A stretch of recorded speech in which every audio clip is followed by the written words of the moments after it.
Fala pessoal, beleza? Mais um vídeo aqui. Dessa vez aqui eu trago esse Xbox 360. Esse Xbox 360 aqui, ele deu entrada com o famoso erro de... famosa luz vermelha, né? Você liga ele aqui, passa um tempo. Luz vermelha. Ela tá com o erro 0, 1,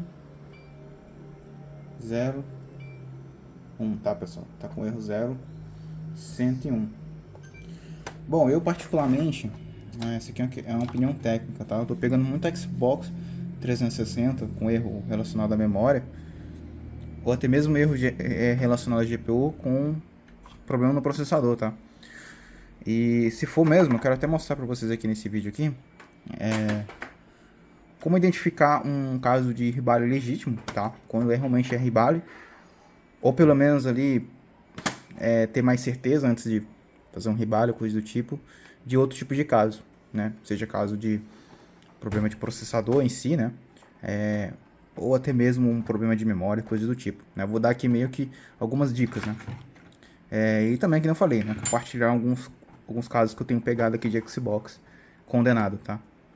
Eu espero que não seja o caso desse videogame, quero que ele dê conserto, mas eu vou registrar aqui, pelo menos se for, vou deixar registrado aqui uma coisa que está acontecendo bastante, que eu percebo que pode ser até o fim dos Xbox aí. Bom, tá aqui com o aparelho desmontado, tá pessoal? Ele tá com... Eu desmontei ele. Passei um pincel também, tava um pouco sujo.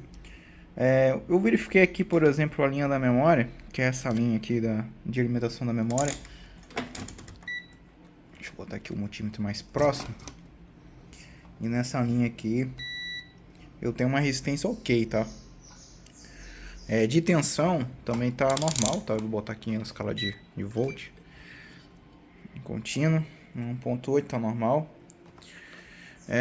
Geralmente também quando tem algum problema relacionado à alimentação dá outro erro, não dá 0.101 não.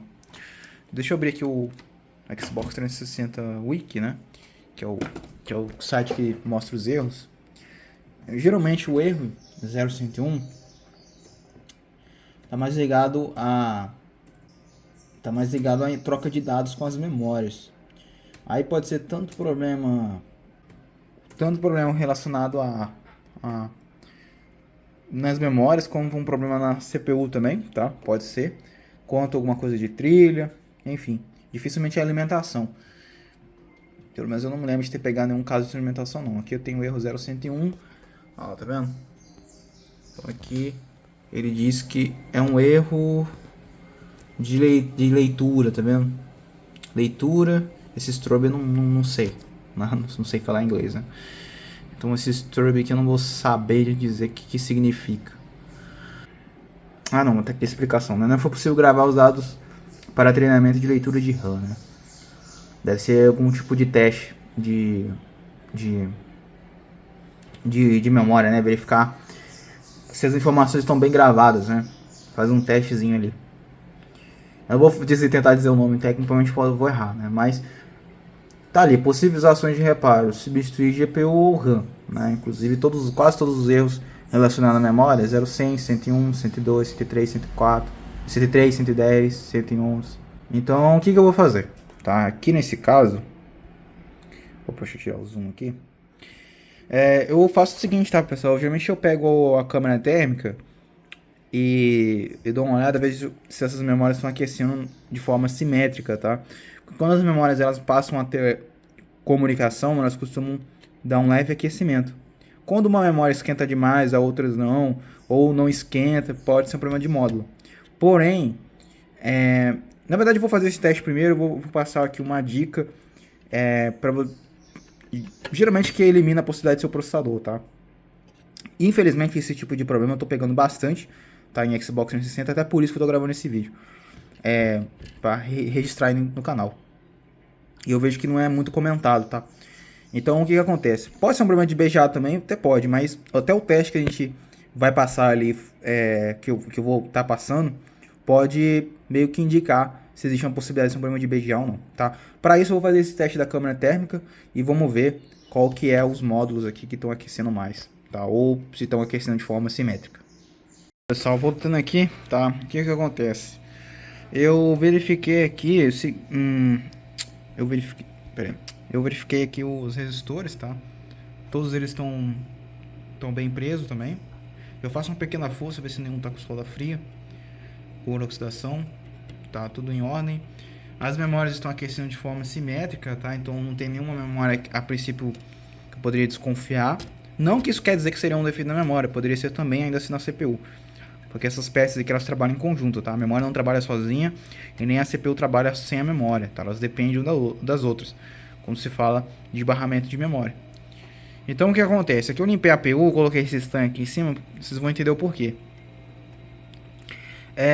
Eu não faço mais ribale, pessoal, em Xbox, dependendo do caso, tá? Eu vejo muito técnico, às vezes, por exemplo, o técnico ele pega um Xbox com erros 0100, qualquer outro erro que tem, ele poderia ser ligado à CPU, e o técnico ele faz algumas verificações ali relacionado ao problema talvez ali da memória, alguma coisa do tipo, analisa e tal, vê as tensões e já parte pro ribale, tá? Eu não faço assim. E eu vou explicar o porquê, tá? Não quer dizer que não dá problema de BGA, tá? Mas eu acredito que o problema de BGA real mesmo, um problema legítimo de solda BGA, ele é bem mais incomum do que as pessoas pensam. Então, para provar isso aqui, o que eu vou fazer? Tá? Eu vou esquentar essa APU, tá? Não vai ser um reflow, tá? Não chegará a ser um reflow, vou jogar uma temperatura aqui de 170 graus Celsius, uma vazão de 5.5, tá? 160 por aí. Estou configurando a minha estação de solda ali, ó. Na verdade está 150, né? Posso também até jogar 150. Eu vou jogar 150 mesmo. Na verdade está caindo, né? Pera aí, essa estação ela é meio lenta. Uma estação muito boa, não. Até aqui. Vou ver se ela vai estabilizar. Ela estabilizou. Um pouquinho mais alto aqui, 150. Eu quero jogar uns 150. Depois eu mexo nela. Ela estabilizou 150. Tá? Eu coloquei esse estanho aqui porque esse estanho aqui é um estanho que eu uso, tá? É o estanho da bancada. É um estanho com configuração, eu acho que 36, tá todo sujo, né? Tudo apagado, mas provavelmente é uma configuração 6733, eu acho que é isso. Ele tem uma composição com estanho chumbo. Então ele é um estanho que geralmente entra em fusão próximo dos 190, 200 graus, né? Eu acho que é mais ou menos essa temperatura do estanho com chumbo. O estanho que está aqui na APU é o estanho que é da solda BGA da APU, é o estanho sem chumbo, que é o estanho que geralmente chega em fusão, né? Em torno de 240 graus ali, é uma temperatura bem mais acima do que com o chumbo. Então o que acontece? Muita gente acha que qualquer aquecimento que você faz, que você faz um reflow, tá? E não necessariamente, tá? A placa ela tem uma densidade térmica grande, ela consome um pouco da parte térmica, é transferida, né? Então mesmo que eu jogue 240 graus aqui direto na CPU, não vai entrar em fusão, não é tão simples assim. Você tem que fazer todo um preparo na placa, por isso que é necessário ter a máquina de BGA. A máquina de BGA nada mais é que ela faz isso. Ela pré-aquece toda a placa, tenta tenta deixar, né, a placa mais linear na temperatura ali, principalmente na região que você quer mexer. Ela vai aquecendo aos poucos, né? Claro, depende da configuração da pessoa. Se a pessoa quiser configurar de uma maneira que já joga 240 graus de cara, ele pode fazer. Mas a placa ela tem um tempo de absorção, né? Tempo de absorver a temperatura, tá? Você não vai jogar 240 graus aqui, isso aqui já vai ficar em 240 graus. Tem um time, né? Ele vai gradualmente. Enquanto você pré-aquece a placa, esse tempo diminui. Nesse caso aqui, eu vou jogar uma temperatura, pessoal, dentro dos 2-3 minutos, e só na CPU, e é uma temperatura que não entra em fusão a solo, tá? Não vai entrar em fusão, então não é um reflow, nem vou usar fluxo, tá? Isso é um teste que eu vou fazer, e para provar isso, por isso que eu deixei esse estanho, porque esse aqui é um estanho que ele não tá em contato diretamente com as esferas BGA, quer dizer, ele não está em contato com os pads e diretamente com o CPU, então a transferência térmica dele para o CPU não é muito boa, tá? E transferência do estanho para o CPU e para a placa também. Então, o calor que eu vou jogar aqui, que ele vai receber de cara, ele entraria em fusão, é claro, se fosse a temperatura de ele entrar em fusão. Como ele não está entrando em fusão, muito menos as esferas BGA, além também da diferença térmica, né? Porque são a diferença térmica não, a diferença também de densidade térmica e a diferença também da composição da solda. Tem esses dois elementos que faz ali, que deixa, acaba realizando o fato de que, né, deixando a solda ainda em estado sólido, tá? Então, beleza, vamos lá. Eu vou fazer esse teste, vocês vão entender o porquê, tá? Se esse videogame, pessoal, voltar a funcionar, aí infelizmente é game over, tá? Isso não é um reflow. Porque muita gente vai falar que é reflow, não é reflow, tá? Reflow é outra coisa. Tá, vamos lá, vamos fazer aqui. Eu vou fazer durante 3 minutos, tá? São 3h53, a data de hoje é 19/2, tá? Então aí, 1h53. Então, eu falei 3, né? 13h53. Tô com a cabeça meio confusa aqui. Tá, eu vou jogar aqui até 1h56 ali, tá? Eu vou filmar aqui. Eu vou ver se eu acelero no vídeo aí. Mas eu vou ficar jogando calor aqui até dar o tempo. Não necessariamente precisa ser 3 minutos. Às vezes ali 2 minutos, tá? Mas eu vou jogar 3 minutos mesmo, tá?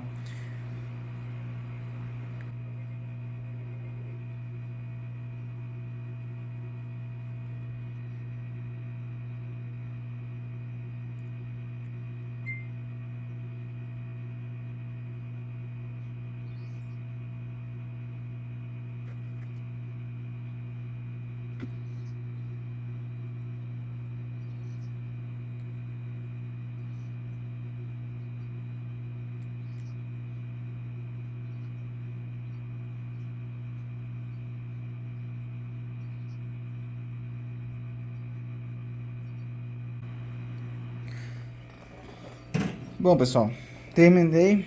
Como vocês podem ver, 3 minutos, ó. 1h56.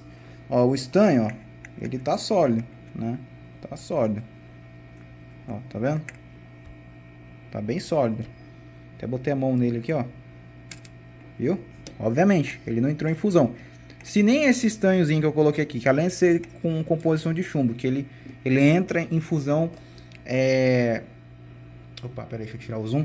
Que ele entra em fusão numa temperatura menor. Ele tá numa densidade térmica menor, porque ele só tá em cima aqui da APU, mas ele não tem um contato perfeito, né? Então a condutividade térmica dele com a APU não tá boa. Então quer dizer, provavelmente ele chegou, saturou na temperatura de 150 graus Celsius. Imagina as esferas, então. Então nunca que isso aqui vai ser um reflow, tá? Porém, esse aquecimento ele vai ser o suficiente para um seguinte teste que eu vou mostrar a seguida. Por que eu estou mostrando tudo isso? Para gerar um contexto, tá? Porque muitas vezes a pessoa não tem conhecimento e fica comentando abobrinha aí. Eu vou fazer o seguinte, tá? Eu vou fechar o disparador aqui para esfriar mais rápido, tá? Para eu ligar esse videogame e vamos ver se ele vai funcionar. Se voltar a funcionar, infelizmente, esse videogame não tem conserto, tá? Pelo menos um conserto definitivo, tá? E isso aí é para acabar um pouquinho um mito de gente que acha que tudo se resolve com solda BGA, tá? Não é bem assim não, tá? Então vamos lá, eu vou esperar ele esfriar aqui. Quando ele estiver próximo à temperatura ambiente, eu ligo ele novamente. Bom, pessoal, terminei aqui, né? Deixei ele esfriar, tá? Já montei aqui.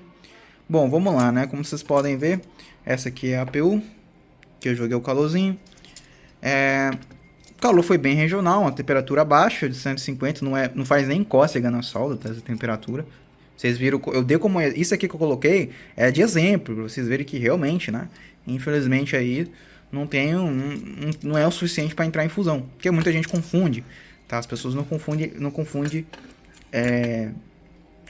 essa noção de temperatura, né? Então vamos lá, coloquei aqui, eu vou colocar já o cabo HDMI, tá? Posso fazer até um teste sem cabo HDMI, todas as vezes eu liguei sem um cabo, vamos ver se ele vai dar luz vermelha. Liguei aqui.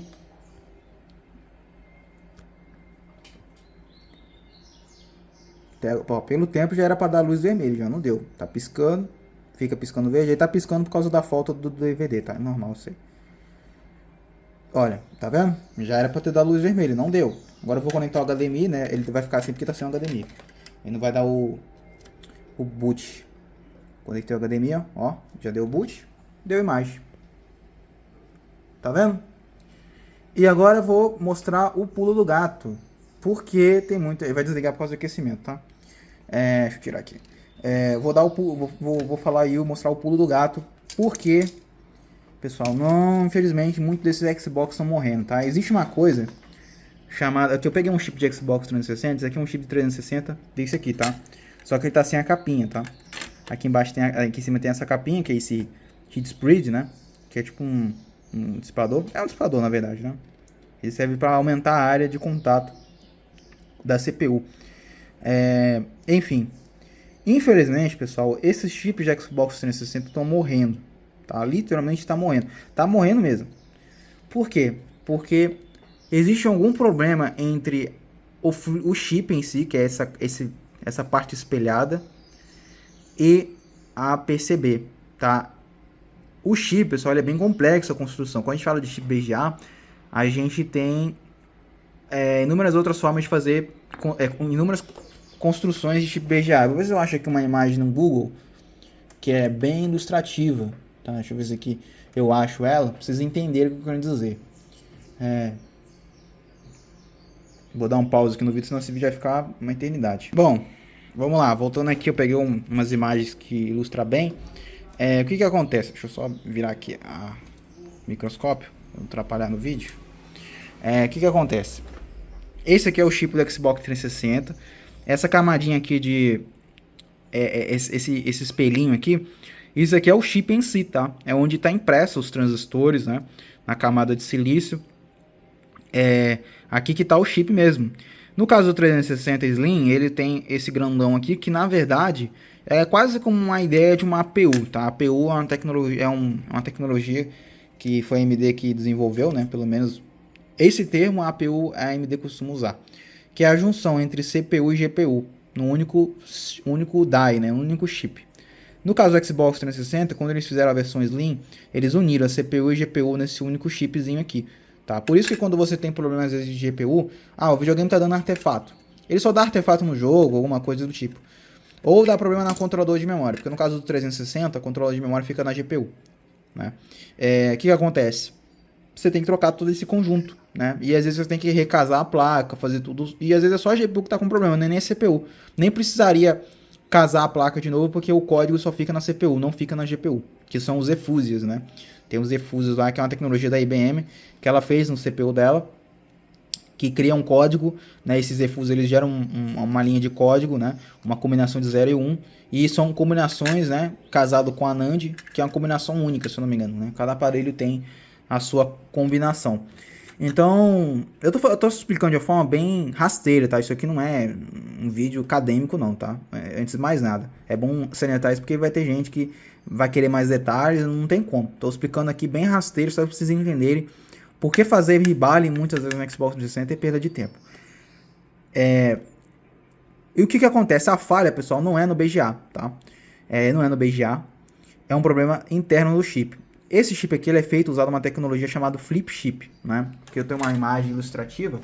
Aqui a gente tem o die, propriamente dito, que é essa parte laranja, que é aquele espelhinho ali que eu mostrei. Essa parte azul aqui é tipo uma cola que eles colocam, tá? Eu não sei se é acho que é tipo um tipo de cola epóxi, se eu não me engano. Eu não vou lembrar exatamente o nome, mas é um tipo de cola. Essa parte verde aqui é a camada do PCB. Então a gente pega esse chip aqui, ó. Deixa eu tentar mirar ele aqui de um jeito, ó. O espelhinho, que é o silício em si, né? A camada de silício é o laranja ali, né? A gente tem a cola, a gente não consegue ver aquelas esferinhas ali, obviamente, porque são microscópicos, são muito pequenos. É umas esferinhas muito pequenas, pessoal, não dá. Não tem como ver. E obviamente aqui tá na cola também, a cola tá, né, ocupando aí, cobrindo as esferinhas. Provavelmente para proteger, mas essas esferinhas são muito pequenas, muito sensíveis, seria muito fácil danificar, então essa cola certamente protege as esferas ao mesmo tempo também e melhora o contato entre o chip e as esferas, né? Talvez no processo de soldagem, alguma coisa do tipo, né? Evita que toda a força aplicada no chip fique somente nas esferas, talvez ficaria mais ainda frágil, mais fragilizado, né? E a gente tem a PCB, que é essa parte aqui verde, né? É a PCB em si, que é onde a gente pega no chip, tá vendo? Que funciona como uma espécie de interpose, interconexão. E aqui as esferas de baixo, a BGA, que a gente faz, né? Que são essas grandonas aqui, na imagem representada. Esse tipo de construção, ele começou a ser muito utilizado quando os chips começaram a avançar, foram ganhando cada vez mais função, mais esferas, mais contatos elétricos.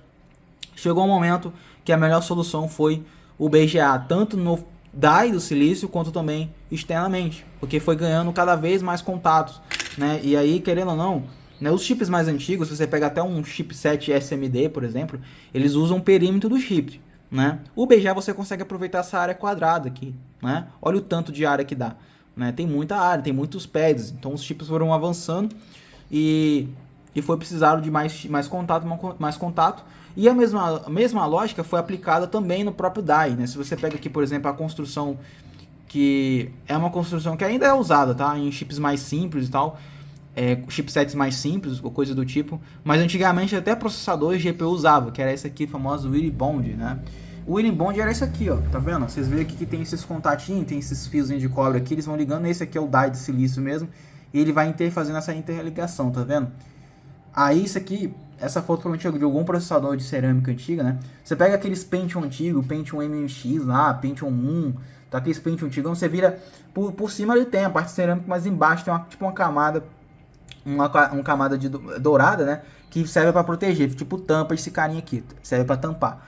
Quando você tira aquela camada, você tem acesso a essa parte aqui, tá? Esse tipo de conexão chegou um momento que certamente começou a limitar os processadores, porque eles foram avançando, foi ganhando mais função, foi precisando de cada vez mais contato e não dava, né? Ou você acaba aumentando muito o chip para ter só mais contato elétrico, ou você aproveita essa área livre aqui, ó. Tá vendo essa áreazinha aqui, ó? Então é mais ou menos o que a fabricante fez, foi um meio de interligar esse chip aos contatos aqui na área quadrado, né? Então fez aí o BGA também nesse chipzinho aqui. E esse que é o flip chip, né? Essa interconexão de flip chip, que é muito, até hoje é usada, tá? Só que infelizmente essa conexão, pessoal, ela é meio problemática, tá? Alguns chips têm uma tendência mais de dar problema, outros nem tanto também. Claro, eu acho que hoje em dia esse é um tipo de defeito que não é tão comum, tá? Eu mesmo faço reparo aqui em placa de vídeo, em videogame atual, essas coisas, eu não costumo ver esse defeito tão presente em videogame, em aparelhos mais novos. Mas em aparelhos mais antigos é mais comum. Aqueles chips antigos da AMD lá, que vinha naqueles notebook DV6, DV4, que o pessoal diz que é problema de BGA, na verdade o problema é isso aí, é flip chip. Eu mesmo já fiz BGA naqueles notebook, a maioria, acho que todos deram retorno. Depois eu descobri que era somente isso, tá? No fim, pessoal, a solução aqui é só trocando chip, tá? Não tem o que fazer. Por isso que BGA é meio mal visto até um certo ponto, porque muita gente, eu já vi muito cliente reclamar, eu fiz ribalho com tal pessoa e funcionou tanto tempo, parou de funcionar de novo. Porque muitas vezes o problema não é no BGA em si, mas sim no próprio chip, tá? Você esquentou o chip e voltou a funcionar, às vezes é um defeito no flip chip. Pode ser um problema também no silício, tá? Um problema no próprio silício mesmo, alguma falha ali de transistor que por ter aquecido voltou a funcionar, pode ser também. Mas a princípio, né, o problema mais fácil é no próprio flip chip mesmo, tá? Então infelizmente aqui, porque o ribalho é perda de tempo. Porque o ribalho, mas eu fiz o ribalho e funcionou. Funcionou porque você esquentou o chip, né? Vocês viram que eu esquentei o chip e voltou a funcionar. Tá? Só que isso aqui não é solução de fato, né? Esse problema, ele vai dar problema. Ele vai voltar, não tem jeito, tá? Pode ser até que no ribalho dura um pouquinho mais, porque você esquentou, sei lá, por um longo período de tempo, porque o ribalho, você tem que esquentar para tirar o chip. Olha só o processo, o ribalho você só tira o chip, aquece. Aí na hora de você limpar o chip, você aquece. Aí na hora de soldar as esferas, você aquece de novo. E na hora de soldar ele, você aquece de novo. Ele passa ali por quase 4 processos de aquecimento e resfriamento, né? Aquece e resfria. Então aquece a primeira para retirar o chip, a segunda para limpar, a terceira para soldar as esferas no chip e a quarta para soldar o chip na solda, na PCB. Então ele passa por esse processo e naturalmente se ele tem um problema de flip chip ele vai voltar a funcionar mesmo. Porque para vocês verem, eu usei minha estação de solda aqui um pouco, porque assim, em 3 minutos já fez ele voltar a funcionar. Então, quando eu pego o problema de flip chip aqui, no caso, quando eu desconfio que seja um problema de flip chip, a primeira coisa que eu faço é esse tipo de teste. Se o equipamento, por exemplo, ele volta a funcionar, pode ser que seja um problema de BGA, ainda pode ser. Inclusive eu vou fazer o seguinte, esse videogame eu não vou mexer mais nele, eu vou deixar ele de lado, tá? E eu vou deixar ele de lado. E o que acontece? Eu vou deixar ele de lado e, sei lá, vou deixar ele algumas horas parado. E eu vou ligar ele de novo. Se ele funcionar, pessoal, acabou. Não é problema de BGA, tá? Se porventura ele dá o mesmo problema, aí existe uma esperança de ser um problema de BGA. Por quê? Porque querendo, quando a gente aquece o chip, as esferas elas vão aquecer e elas vão expandir, correto? Só que na lógica também o oposto acontece, né? As esferas elas vão retrair, ainda mais que não entrou em fusão, né? Então elas vão ter que retrair porque vai chegar na temperatura ambiente. Então na lógica esse videogame vai voltar a funcionar porque eu aqueci aqui, mas vai passar um tempo quando as esferas já estiverem na temperatura ambiente, a mesma temperatura que antes dava defeito, é para ele voltar ao defeito. Na lógica é para isso acontecer. Então eu faço esse teste. eu faço esse teste, no outro dia eu ligo de novo. Se ele volta a funcionar, pessoal, e fica funcionando, aí realmente é um problema de chip mesmo, não tem o que fazer, tá? Infelizmente, eu tô pegando muito Xbox 360 com esse problema, muito mesmo, tá? Muito, muito, muito, muito. E eu pego muito que já foi feito o rebale, tá? Por quê? Porque provavelmente fizeram o rebale, voltou a funcionar, mas o defeito não foi realmente solucionado, porque o problema não é BGA, tá? Não é problema de BGA. Não tem jeito, tá? É só outro chip. O ideal, inclusive, seria um chip novo, tá? Porque pegar um chip usado de outra sucata é meio que quase que você empurrar o problema para mais para frente, tá? Não tem o que fazer. Isso é um problema que eu acredito que seja ligado à qualidade do chip mesmo, à vida útil do chip mesmo. E é um problema crônico nesses chips de Xbox. Não tem padrão, tipo, esse dá mais que o outro. Eu acredito que seja o tipo universal mesmo, seja no processo de fabricação.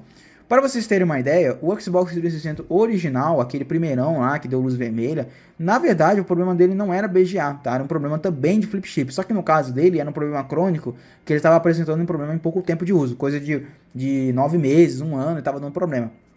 Tanto é que a bomba do Xbox 360 explodiu mesmo coisa de um ano depois que ele lançou. Acho que foi em 2007 ali, ou 2008. Ele, acho que foi lançado em 2005, né? Foi em 2006, 2007 que o negócio começou a pegar fogo mesmo. Começou a dar muito problema. A Microsoft tomou um baita de prejuízo. E de fato ela corrigiu esse erro. Só que pelo visto, a natureza desse problema meio que volta ao longo do tempo. Aí eu não sei, pessoal, se é a qualidade da cola que eles usam, se é a qualidade das esferas, tá? Porque isso é um problema crônico. Não só visto no Xbox 360, quanto visto em outros chips até mesmo da ATI, né? Querendo ou não, a ATI ela teve era fabricante dos chips, né? Eu não sei como que foi feito quando eles uniram, porque a IBM fabricava o processador e a ATI fazia a GPU. Só que eu não sei quem terceirizava para quem, porque eu acredito que possivelmente tinha alguém que as fabricantes terceirizavam as suas fabricações de chip, tá? Aí eu já não sei, tá? Eu realmente já não sei não. Tá? Mas infelizmente, pessoal, aqui não tem o que fazer, tá? Ribale é perda de tempo, vai fazer ribale, não vai ficar bom, vai dar defeito de novo, entendeu? Pode ser que dure depois dos 3 meses de garantia, não importa, vai dar problema. E é aquilo que eu falei, né? Eu particularmente, eu gosto de fazer um serviço que eu garanto que vai ficar bom, né? Que eu sei que vai ficar ok, entendeu? Pelo menos o que eu fiz vai ficar bom. Isso não quer dizer que eu vou garantir que o aparelho não vai dar defeito mais, mas que pelo menos o que eu fiz não vai dar defeito, tá? Mesmo que mas passou dos 3 meses de garantia, você não é responsável. Sim, mas pelo menos eu fico com a consciência limpa de uma coisa que eu sei que não tem ligação do que eu fiz, de alguma certa forma, né? Ou não tem, talvez quase que uma meia-culpa, porque se eu faço esse tipo de serviço e vendo para o meu cliente, e eu sabendo que isso aqui não é solução, eu tô agindo de má fé, entendeu? Aí já é complicado, né? Se eu saio fazendo um rebale sem antes fazer esse tipo de teste aqui, cara, eu já tô correndo risco eu já tô arriscando o dinheiro do meu cliente. Não é assim que funciona. Então, nesses casos aqui, eu sempre faço esse teste. Tem casos de beijar legítimo? Tem. Uma vez eu peguei um Xbox 360 que eu esquentei e não voltou a funcionar. Aí quando eu apertava, voltava a funcionar. Ou eu esquentei e não voltou a funcionar. E mesmo apertando não funcionou. Mas aí eu tirei a APU, vi que estava oxidado, que é muito comum. 360, ele dá muito problema de beijar por conta da oxidação que ele acumula aqui. Tá? Ele acumula muita oxidação aqui ao redor do chip. E aí as esferas às vezes acabam rompendo. Quando eu fiz rebale em 360, eu já peguei chip que eu tive que raspar a pad para pegar solda. Então, aquela solda ela danificou de uma tal maneira e danificou o pad em oxidação que eu tive que raspar. Quer dizer, é um nível que realmente ali é um problema legítimo de BGA, mas nesse caso aqui não é um problema legítimo de BGA, tá? E infelizmente eu tô pegando muito disso. Então é isso aí, tá? Vou finalizar o vídeo. Infelizmente, tá, pessoal? Os videogames tá morrendo mesmo. 360 aí tá dando problema, a rodo. Esse tipo de defeito a princípio não tem solução. Teria que ter uma outra APU, né? Uma outra CPU, né? Dessa aqui, para substituir. De boa qualidade, né? De preferência, mas infelizmente a gente não tem isso no mercado, tá? Eu vou finalizar esse vídeo, tá? E o que eu vou fazer? Eu vou testar ele depois, eu vou ligar, espero não ter parado. Se ele voltar a dar defeito, eu gravo um vídeo aí, põe estendido, corta essa parte, né? Mostra só a manutenção em si, caso realmente for um problema de BGA. Mas eu acredito que não, tá? Isso aqui não é o primeiro aparelho que eu tô pegando. Deve ser, sei lá, não vou nem colocar em números aqui, que são vários que eu já peguei com esse problema. Isso tá sendo muito comum, infelizmente, tá muito comum. Então eu vou finalizar esse vídeo por aqui. Se vocês gostam de vídeo de reparo aí, só entrar, só se inscrever no canal aí, acompanhar que vai sair sempre mais vídeo, né? Valeu, falou!